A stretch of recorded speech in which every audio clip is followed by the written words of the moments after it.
Hello everyone, welcome to today discussion on very hot topic Aurangzeb.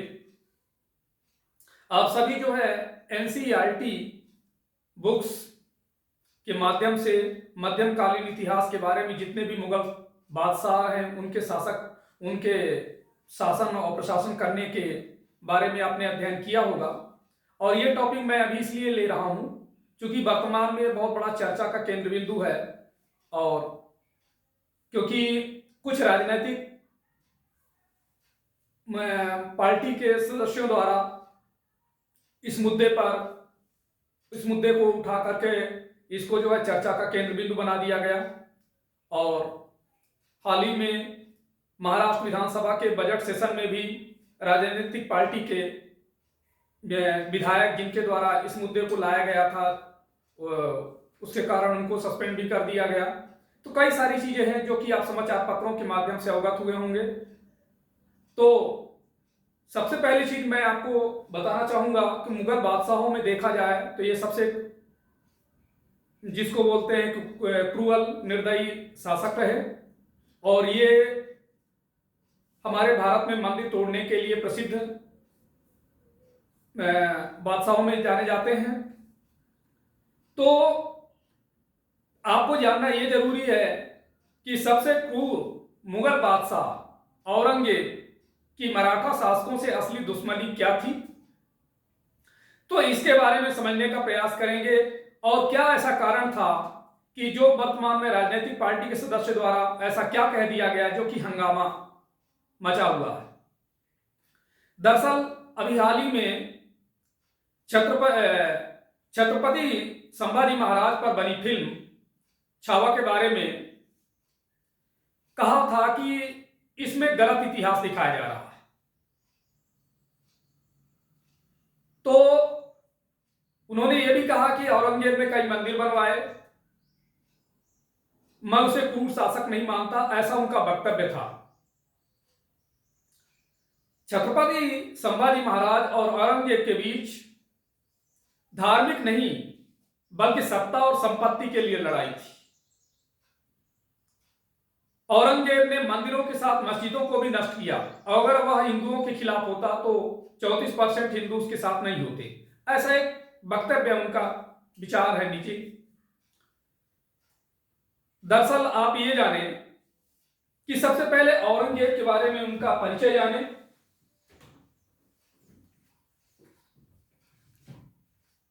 इनका पूरा नाम था अब्दुल मुज्जफर मुहिउद्दीन मोहम्मद औरंगजेब आलमगीर। जन्म इनका 14 अक्टूबर 1618 ईस्वी। जन्म स्थान दाहोद गुजरात। इनकी जो माता थी मुमताज और पिता थे शाहजहां। पत्नी औरंगाबादी महल, जैनाबादी महल, बेगम नवाब बाई व उदयपुरी महल। बेटे इनके थे बहादुर शाह, आजम शाह, मोहम्मद काम बख्श एंड मोहम्मद सुल्तान मोहम्मद अकबर। तो अब बाद में हम बात करेंगे कि जितने भी मुगल एम्पायर थे रूलिंग की है हमारे देश में 1526 से लेकर के 1857 तक। तो इनका जो है क्रोनोलॉजिकल सीक्वेंस क्या था, कौन रूलिंग किया। सबसे पहले नंबर में बाबर का जो शासन काल था 1526 से लेकर 1530। इसके बाद जो है हुमायूं, ये 1530 से लेकर 1540 तक शासन रहे। फिर इसके बाद दूसरी बार फिर से शासन में आए 1555 से लेकर 1556 तक इनका शासन रहा। अकबर का शासन 1556 से लेकर 1605 तक। इसके बाद जहांगीर 1605 से लेकर 1627। इसके बाद शाहजहां का शासन था 1628 से 1658। इसके बाद औरंगजेब 1658 से लेकर 1707। मतलब आप समझिए कि तकरीबन इन्होंने 50 साल के आसपास हुकूमत किया। फिर इसके बाद थे आजम शाह, ये 14 मार्च से लेकर 20 जून 1707। इसके बाद 8वें नंबर में थे शाह आलम प्रथम। इनका शासनकाल था 1707 से लेकर 1712। इसके बाद जहांदार शाह का शासनकाल था 1712 से लेकर 1713। इसके बाद थे फर्रुख कुशियार इनका था शासनकाल 1713 से लेकर 1719। और रफी उद दर्जा, इनका शासनकाल था 28 फरवरी से लेकर 6 जून 1719। शाहजहां द्वितीय का शासनकाल 6 जून से लेकर 19 सितंबर 1719 तक। और इसके बाद थे मोहम्मद शाह का शासनकाल 1719 से लेकर 1748। और अगले मुगल शासक थे अहमद शाह बहादुर का शासनकाल 1748 से लेकर 1754। इसके बाद 15वें नंबर के मुगल शासक थे आलमगीर द्वितीय 1754 से लेकर 1759। नेक्स्ट थे 16वें नंबर के शाहजहां तृतीय, ये 1759 से लेकर 1760। और फिर 17वें नंबर के मुगल बादशाह थे शाह आलम द्वितीय, इनका शासनकाल 1760 से लेकर 1788। और फिर इसके बाद 1788 से लेकर 1806। 18वें मुगल बादशाह थे शाहजहां चतुर्थ, इनका शासनकाल था 31 जुलाई से लेकर 11 अक्टूबर 1788। और 19वें नंबर के मुगल बादशाह थे अकबर शाह द्वितीय, 1806 से लेकर 1837 तक शासन किए। और फिर इसके बाद जो है बहादुर शाह द्वितीय, जो 20वें और ये कहना चाहिए कि अंतिम मुगल बादशाह है। तो देखिए, मैं बात कर रहा हूं औरंगजेब के बारे में, तो नेचुरल है इनके बारे में हम चर्चा करेंगे। ये 5वें मुगल बादशाह, शाहजहां के 4 बेटे थे, दारा शिकोह, शाह शुजा, औरंगजेब और मुराद बख्श। शाहजहां हमेशा से चाहते थे कि दारा शिकोह ही उनका उत्तराधिकारी बने। और इतिहासकार अविश चंदा ने अपनी किताब Dara Shikoh the man who would be king में लिखा है कि शाहजहां को दारा इतने प्रिय थे कि वो उन्हें सैन्य अभियानों पर नहीं भेजते थे। वहीं छोटे बेटे औरंगजेब, जिनकी उम्र उस समय 16 साल की थी, उन्हें सैन्य अभियान के लिए दक्षिण भारत भेज दिया गया था। 1657 में शाहजहां के बीमार पड़ने के बाद मुगल साम्राज्य में उत्तराधिकार को लेकर जंग छिड़ गया। दारा को सबसे बड़ी चुनौती मिली छोटे भाई औरंगजेब से। 30 मई 1658 को दारा शिकोह और औरंगजेब के बीच आगरा से 13 किलोमीटर दूर सामूगढ़ की जंग हुई। इसमें दारा की हार हुई। जीत के बाद औरंगजेब ने आगरा के किले पर कब्जा जमा लिया और 8 जून 1658 को अपने पिता शाहजहां को गद्दी से हटाते हुए जेल में डाल दिया। मार्च 1659 में दारा शिकोह और औरंगजेब के बीच फिर जंग हुई। अजमेर के पास हुई देवरई की जंग में दारा को फिर से शिकस्त मिली। फ्रेंच इतिहासकार फ्रांसवा बर्नियर ने अपनी किताब travels in the Mughal empire में लिखा है कि औरंगजेब ने अपने भाई दारा को जंजीरों में जकड़कर एक हाथी पर बैठाकर दिल्ली की उन सड़कों पर घुमवाया था जहां उसकी कभी तूती बोलती थी। दुनिया के सबसे अमीर राज परिवार के वारिस फटे कपड़ों में अपनी ही जनता के सामने बेइज्जत हो रहा था। 30 अगस्त 1659 को औरंगजेब ने दारा का सिर धड़ से अलग कर एक थाली में सजाकर आगरा में कैद शाहजहां को कीमती तोहफा कहकर भिजवाया था। जब शाहजहां ने थाली से कपड़ा हटाया तो दारा का कटा सिर देखकर उनकी चीख निकल गई। औरंगजेब ने करीब 50 साल तक दिल्ली की गद्दी पर राज किया और वो सबसे लंबे समय तक शासन करने वाला मुगल बादशाह बना। अब सवाल यह उठता है कि क्या औरंगजेब ने मंदिरों को तोड़ने के आदेश दिए? उनकी क्या वजह थी, आप ये भी जानें। दरअसल 9 अप्रैल सन 1669 को औरंगजेब ने हिंदुओं के मंदिरों को गिराने का आदेश दिया। यह आदेश औरंगजेब शासन वाले सभी 21 सूबों में लागू हुए। यहां हिंदुओं की धार्मिक प्रथाओं और त्योहारों को मनाने पर भी रोक लगा दी गई। इसका जिक्र उनके दरबार से जुड़े लेखक साकिर मुस्तैद खान ने अपनी किताब माआसिर-ए-आलमगीरी के चैप्टर 12 में किया है। 1965 में प्रकाशित वाराणसी गजेटियर के पेज नंबर 57 पर भी इस आदेश का जिक्र है। और इसीलिए इतिहासकार मानते हैं कि इसी आदेश के बाद सोमनाथ, काशी विश्वनाथ समेत दर्जनों मंदिरों को गिराया गया। इतिहासकार इरफान हबीब का कहना है कि इसमें कोई दो राय नहीं कि औरंगजेब ने मंदिरों को तोड़ने के आदेश जारी किए थे। उस वक्त के राजा महाराजा मंदिर और मठ बनवाते थे। ऐसे में जब कोई दूसरा राजा उस साम्राज्य को जीतता था तो वो सबसे पहले उस साम्राज्य के प्रतीक को खत्म करना चाहता था। औरंगजेब ही नहीं बल्कि कई दूसरे राजाओं ने भी ऐसा किया। मंदिर गिराने वालों में हिंदू राजा भी रहे। मौर्य राजाओं के बाद सत्ता संभालने वाले शुंग वंश के राजा पुष्यमित्र ने दर्जनों बौद्ध मठों को नष्ट किया था और बड़ी संख्या में बौद्ध भिक्षुओं की हत्या भी की थी। तो वहीं सन 642 में पल्लव राजा नरसिंह वर्मन ने चालुक्यों की राजधानी वातापी में भगवान गणेश के मंदिर को लूटा और उसके बाद तोड़ दिया। ये घटनाएं इतिहास की किताबों में दर्ज है। अब देखिए, सवाल यह भी उठता है कि क्या जजिया और तलवार के दम पर औरंगजेब ने हिंदुओं को मुस्लिम बनाया? लोगों के मन में जिज्ञासाएं हैं। तो देखिए, इतिहासकार राम पुनियानी का कहना है कि हिंदुओं पर जजिया टैक्स औरंगजेब ने अपने शासन के शुरुआती 20 साल में नहीं लगाए थे। जब खजाना खाली हो गया तो औरंगजेब ने मौलानाओं के आदेश के बाद इसे लगाने का फैसला लिया। औरंगजेब ने धर्म बदलने के लिए सिर्फ उसे मजबूर करता था जो उसके दुश्मन थे।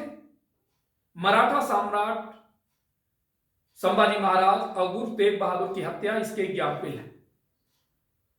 और इसीलिए देखिए, कुछ हमारे इतिहास के प्रोफेसर ये कहते हैं कि इस बात से नहीं इनकार किया जा सकता कि औरंगजेब सबसे क्रूर मुगल बादशाह था। हालांकि औरंगजेब ने मजहब के लिए नहीं बल्कि अपनी ताकत दिखाने और पूरे देश में मुगल साम्राज्य का परचम लहराने के लिए लड़ाई लड़ी। दक्कन का राज करना भी इसी उद्देश्य में शामिल था। इसीलिए छत्रपति शिवाजी और संभाजी महाराज से उसकी दुश्मनी थी। तो वहीं देखिए, कुछ इतिहासकार ये भी कहते हैं कि तलवार की ताकत पर धर्म बदलवाने की बात होती तो सबसे पहले औरंगजेब अपने सैनिकों का धर्म बदलता, क्योंकि औरंगजेब की सेना और अधिकारियों में सबसे ज्यादा हिंदू ही थे। लेकिन सवाल यह भी है कि क्या औरंगजेब ने छत्रपति शिवाजी महाराज को दरबार में अपमानित किया था? दरअसल 16वीं सदी में जब छत्रपति शिवाजी ने अहमदनगर का किला लूटा तो औरंगजेब ने शिवाजी से लड़ने के लिए जय सिंह को भेजा। जय सिंह 14,000 सैनिकों की फौज लेकर 3 मार्च 1665 को दक्कन पहुंचे। पुरंदर के किले और उस्मानाबाद जैसी कई जगहों पर शिवाजी और जय सिंह की सेनाओं में लड़ाई हुई। इसमें शिवाजी को समझौता करना पड़ा, जिसके तहत उन्हें पुरंदर सहित अपने जीते हुए 25 में से 23 किले मुगलों को देने पड़े और साथ ही यह वादा करना पड़ा कि उनके बेटे संभाजी मुगलों की सेना में सेवा देंगे। 12 मई 1666 को छत्रपति शिवाजी के बेटे संभाजी के साथ औरंगजेब के दरबार में पेश होना पड़ा, जहां उन्हें अपमानित करने के बाद नजरबंद कर दिया गया और किसी तरह 20 अगस्त 1666 को फलों की टोकरी में बैठकर शिवाजी दक्कन भाग निकले। यहां पर देखिए, कई तरह के प्रश्न उठते हैं। उनमें से एक ये भी प्रश्न है कि छत्रपति संभाजी महाराज से औरंगजेब को इतनी नफरत क्यों थी? दरअसल 5 अप्रैल 1680 को छत्रपति शिवाजी के निधन के बाद उनके बेटे संभाजी ने रायगढ़ की सत्ता संभाली। औरंगजेब को दक्कन चाहिए था और इस रास्ते में संभाजी महाराज खड़े हुए थे। शिवाजी की मौत के 2 महीने के बाद ही औरंगजेब ने मराठा साम्राज्य पर हमला करने के लिए 2 लाख सैनिकों की फौज भेजी। संभाजी ने छापामार युद्ध से औरंगजेब की सेना को बहुत नुकसान पहुंचाया। औरंगजेब भी दिल्ली छोड़कर दक्कन अभियान पर निकल पड़ा। तत्पश्चात फरवरी 1689 में कोंकण इलाके में एक जंग के दौरान संभाजी को पकड़ लिया गया। उन्हें अहमदनगर के बहादुरगढ़ ले जाकर औरंगजेब के सामने झुकने को कहा गया। उनकी जीभ काट दी गई और जिंदा रहने के लिए इस्लाम कबूलने की शर्त रखी गई। औरंगजेब ने 11 मार्च 1689 को पुणे के पास तुलापुर में उनका सिर कलम करवा दिया। बाद में मराठों ने उनके शरीर को सिलकर उनका अंतिम संस्कार किया। और यह कहा जाता है कि औरंगजेब ने हत्या से ठीक पहले संभाजी राजे से कहा था, अगर मेरे 4 बेटों में से एक भी तुम्हारे जैसा होता तो सारा हिंदुस्तान कब का मुगल सल्तनत में समा चुका होता। तो अब आप समझ सकते हैं। अब सवाल यह भी है कि क्या औरंगजेब ने हिंदुओं के लिए मंदिर बनवाए या दान किए? तो आप ये जाने कि आम लोगों के बीच औरंगजेब की छवि हिंदुओं से नफरत करने वाले धार्मिक उन्माद से भरे कट्टरपंथी बादशाह की रही है। और अमेरिकी इतिहासकार ऑड्री ट्रस्के की अपनी किताब है Aurangzeb the man and the myth, उसमें लिखा है कि औरंगजेब ने 15 करोड़ लोगों पर करीब 49 साल तक राज किया। औरंगजेब के शासन के दौरान मुगल साम्राज्य इतना फैला कि पहली बार उसने करीब करीब पूरे उपमहाद्वीप को अपने साम्राज्य का हिस्सा बना लिया।